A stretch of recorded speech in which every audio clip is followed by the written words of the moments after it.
My name is Garrett G. I'm from the U.S., from the state of Utah. Who here, by raise of hand, who's been to the U.S.? Oh, cool, quite a few people. Who's been to Utah? 1, 2, very cool. I want to know why you went to Utah. Not very many people have been to Utah. It's not like Portugal. This, to me, like Lisbon, big city. I come from country. I live in a small cabin. So my background is in design. And when I say my background is in design, I mean like 2 years ago is when I started design. Before that, my life was not techie, my life was not entrepreneurial, and my life was not business. So, do you Portuguese know this sport called soccer? Football, sorry. What was I? Soccer, really? Where am I, from America? Jeez. So, I started a company called Scan, and the 30-second introduction to Scan is this, that we created a mobile app that scans QR codes and barcodes. We created it, and it quickly grew. It's about 2 years old, and we have about 60 million people using it around the world. And then we created a website, scan.me, where any business or individual could come and create their own custom QR code or barcode. And we have about 125,000 businesses using our website around the world. But again, who here is a student, by raise of hand? So I also am a student. I'm currently a college student at Brigham Young University in Utah, where I play for the soccer team. And one of my least favorite things when I'm in class is when I'm listening to a professor or a speaker and I don't have any connection to them. It kind of feels like, look, you are 20 years older than me, you are a billionaire, and there's a big disconnect. And I didn't want that to be the case. And so I had more of a professional presentation, and I threw it away and basically went into my journal and just took out regular photos that I had taken with my phone from the past 2 years to kind of show, I'm a student, and this is what I did with the last 2 years of my life. Because before I started Scan, this software tech company, I wasn't techie at all. There was basically two things that I thought of in life. One was soccer, and one was girls. Well, girl, right? And that was all I cared about in life. Until my relationship with said girl started to get more and more serious, and I was considering proposing to her. But I had never had a job. I was poor, and I didn't think she would be impressed by the amount of poorness. So I started to think well, how do I make money? And I started to apply to jobs, and I hated it because I would get this job, and they'd be like, okay, you need to come here at 9 a.m. and you need to leave at 5 p.m. And it really didn't matter to them how much work I was doing. They wanted me to clock in and clock out, and it seemed very empty, and I had no motivation inside of me, and I hated it, and I just couldn't do it. And so I started to think well, how else can I make money without getting one of those job things that I want to avoid? And it was actually my now wife that introduced me to, she said, look, you're very artistic. Why don't you try to do graphic design or web design or even app design? And so I started to teach myself. I just Googled it, how to code up a website, how to design a mobile app, stuff like that. And I started to teach myself these skills. And so at first I was just doing it for myself, for fun. And then when I had my confidence up, I started to do it for friends and family. And when I did it for them, my confidence grew a little more, and I decided I wanted to try to make money from it. So I remember when I reached out to the first client or customer and said, I want to build you a website, and I charge, what was my first price? $16 an hour. And they're like, oh, so you're not very good? And I was like, you haven't even seen my work yet. They're like, yeah, but $16 an hour, that's pretty cheap. And I was like, well, let me do your website, and I did a good job. And so the next time I thought, well, why don't I charge a little bit more? And I charged $24 an hour. And they said, oh, so $24, that's not very much, you just must be a student. And I was like, well, geez, people are judging me less by my actual work and more by my price. So I started to charge more and more and more. And it got to the point where I was like, I charge $100 an hour. And they're like, oh, wow, you must be really good. And I was like, yeah, I charge $100 an hour. But then I had the problem where I started to get so much work because these skills, to be able to code a website or design a website, are very, very valuable skills. And I didn't know that, but more and more people wanted me to build their websites for them, to the point where I kind of have this like yes man syndrome where it's really hard for me to say no to an opportunity, probably why I'm here in Portugal today. But I couldn't, like people would say, can you build my website? And I was like, man, I'm already working on 3 this week, but it's really hard for me to say no. So I had a plan. I was like, you know what? I'm just going to tell people that I charge so much that they'll say no to me. And that way I don't need to say no to them.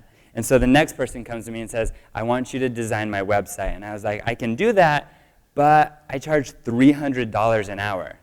And the response was, you must be really good. And I was like, I charge $300 an hour, don't I? And they said, well, we want to work with the best. Will you please build our website? And I was like, for $300 an hour? All right, let's do this. And that year, I ended up building 54 websites. In 1 year, I built 54 websites and designed 73 logos for companies. And obviously, it was a really, really good year for me financially to go from totally broke to, making good money. But more importantly, now I had the skills necessary to stop building other people's ideas and take these ideas that had long been in my own mind and start to build them. So I started to work on my own ideas, and that was big-time freedom for me. And the first thing I built was my mobile app, Scan. And very quickly, we focused at first just keeping it very simple. And this was, I started on this when I was a freshman in college. Okay? And I thought it was cool because I'd go to parties and tell everybody to download my app, and I would get 12 people at the party to download my app. But the beauty of the App Store is everybody all around the world has access to what you've built. I couldn't comprehend that. I thought me getting 12 people at a party was a big deal until I checked the analytics, and our very first night we had 2,000 people download this app.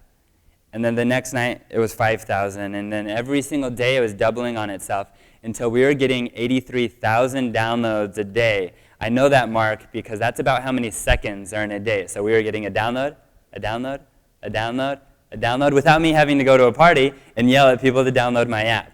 It was magical. And when we started to get so many downloads, it was when we passed the 1 million download mark that investors started to reach out to us. And I remind you, I was not techie, I was not a businessman, so I didn't know who investors were or how they had worked. I had seen the TV show Shark Tank.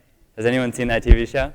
So I had seen the TV show, and I was like, well, geez, investors seem quite scary. Usually they seem like they're jerks, and so I don't really want to talk to them. So when investors would reach out to me, I wouldn't return their phone calls, I wouldn't respond to their emails, I would just let them go by. Until an investor by the name of Google reached out, and I was like, Google Ventures, that sounds familiar. And I think when they reached out to us, they knew that I was this rookie entrepreneur. And so they didn't say hey, we are the best venture fund with these stats and the best whatever. They said, hey, we're Google. Would you and your buddies that built this app together, would you like a free trip to San Francisco to come hang out with us? And I was like, yes, that's exactly what we would like. Let's go out to San Francisco. So we took a trip out to San Francisco and had about 3 meetings lined up. The crazy thing was we showed up to these meetings early, and instead of wasting time, I opened up my iPhone and saw what was nearby. And pins started to drop of all the many VCs that live up and down Sand Hill Road. And I was like, well, this is perfect. We were just going to meet with Google and this one other company, but they're all right here. Let's just go meet with all of them. So I started with my backpack and my iPad with the presentation on it to go door to door to these investors. And I remember when I walked into Kleiner Perkins, one of the bigger VC firms, and I was like, hey, I have a meeting with Google later on, but I was already in the area. Can I meet with you? And the secretary honestly looked at me like, you little boy, you must be so lost. What are you doing here? And I was like, no, it's convenient. I have a half hour, it's in my backpack. You want to meet with me? And she's like, why don't you email us? And gives me the most generic business card ever. And I thought I was like, okay, yeah, I'll email you. You can hear from me. Never heard back from them again, right? Anyways, I went door to door trying to meet with these investors. In the first meeting, I made a very big mistake.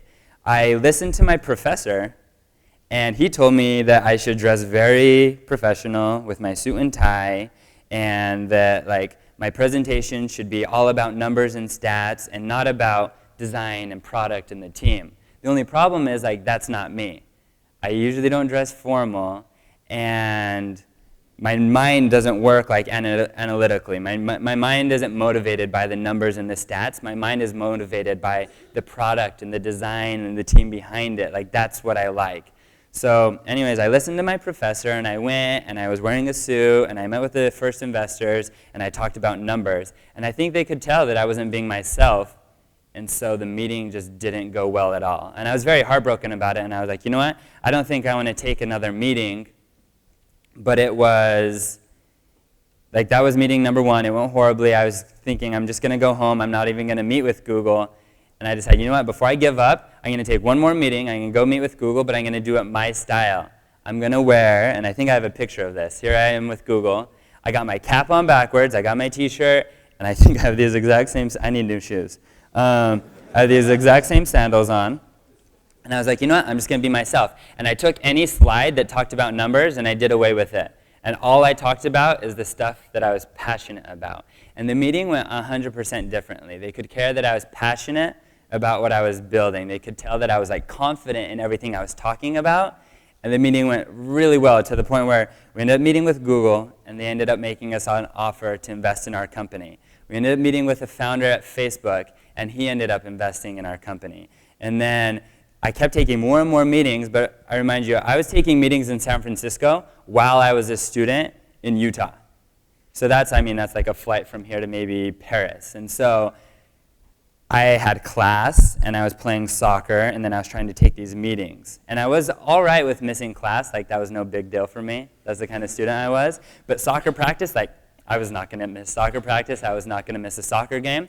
So I ended up waking up for 6 a.m. soccer practice, going to 2 hours of soccer practice, then rushing to the airport, flying out to San Francisco to take some meetings, and then flying home on the midnight flight so that I could be back at 6 a.m. practice the next day.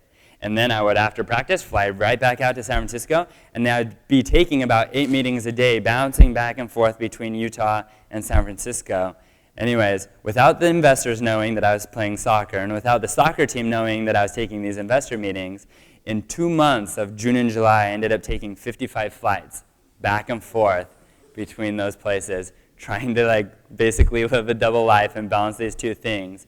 And it all came to a crazy halt when I had an investor reach out to me and say, I'd like to meet with you. Why don't you come to this address at 1 a.m.? And I was like, what kind of crazy investor sets up a meeting for 1 a.m.? Anyways, so my wife is like, yeah, you can go to that meeting alone. I'm just going to chill here. And I was like, but they invited you. They said I could bring along my wife. Like, do you want to come? And she's like, nope, it's 1 a.m. I think you're going to be wrong anyways. Last second, I'm getting in the car, and she's like, you know what?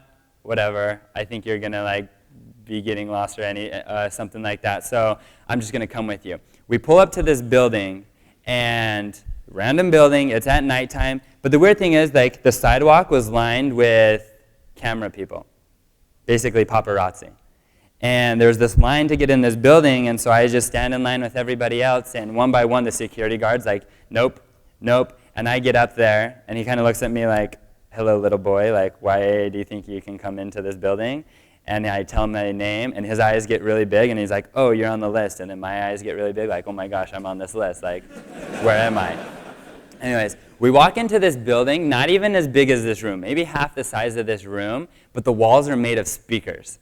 And we're walking, my wife and I, like, where are we? And our clothes are, like, bouncing with the beat of these speakers.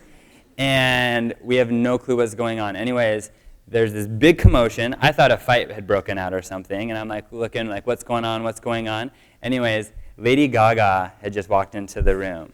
And it turned out that this investor by the name of Troy Carter, his Lady Gaga's manager. And I was like, where are we? Ends up being the MTV Music Awards launch party. And like, all of a sudden my wife and I are like, oh my gosh, like celebrities everywhere. There's Mary J. Blige. There's the Pussycat Dolls. And she's like, don't go talk to them. You just stay here, right?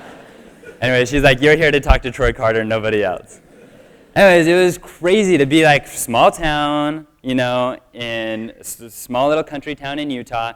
And here we are in Silicon Valley meeting with these crazy, crazy people. And that's like the beauty of entrepreneurship. That's the beauty of like developing these skills so you can take an idea and bring them to life and share them with the world. Anyways, that crazy story ended well when we ended up closing a deal for $1.7 million with Google, Lady Gaga and her manager, and about 12 other investors investing in our company. That was about a year ago. Since then, we found a broken down space, we built it into our office, we went to London and we raised more money from investors in London. We ended up closing a deal of $7 million, and that was about a year ago. And then I went on the TV show Shark Tank.